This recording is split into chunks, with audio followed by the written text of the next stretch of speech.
Authentic Filipino restaurant ba ang hanap mo? Ito na yata ang isa sa pinakamasarap na restaurant naming nakainan dito sa Riyadh, Saudi Arabia. Ang Kubo Restaurant na located dito sa Al-Bata, Riyadh, Saudi Arabia. Napakasarap ng pagkain at marami kang pagpipilian. Yo, what's up mga kablaglag? We good? Very good! Ngayon sa bahay Kubo Restaurant dito sa Bata, sa may Bilagyo. Dito sa may... sa may Electros. Yung pagkain, natin papayat niyan. Paano papayatan mataba?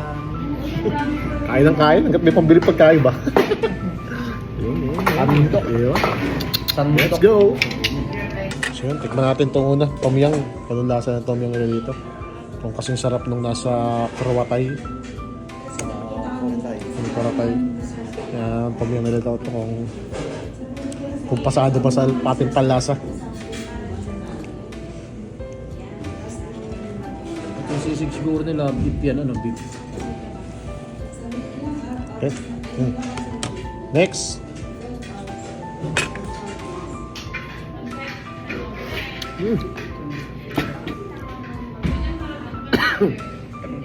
May sipa ah.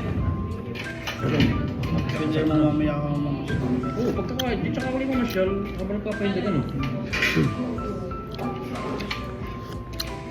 Ah. Sipa. Sarap. Okay din. Okay din ang pamilya nila dito. Let's go.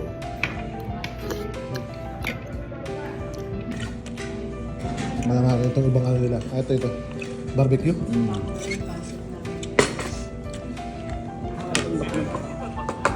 Patay ang mobile legend. Gata eh.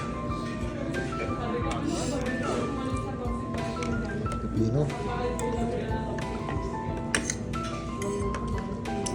Okay. Ang sili nung...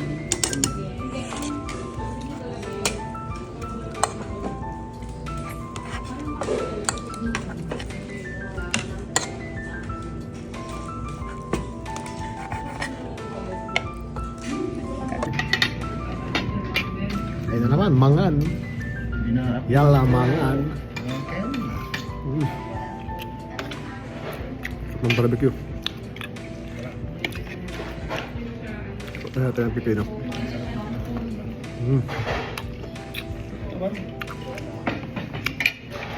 Tuwag tapos. Bawal lang ang ulo. Sisig. Purito ng ating mga boss na Koreano. Sisig, tas to fried chicken. Ito yata yung pinupong manok daw eh. Pinutuwad naman. Pinupo, pinatuwad. Napakasarap talagang kumain. Pagkain na yata ang kahinaan ko bilang isang OFW, lalo pag nandito sa malayo. Maghahanap ka talaga ng pagkain Pinoy na makakapagtanggal ng ating mga homesickness. Kaya binabalik-balikan namin itong restaurant na to eh.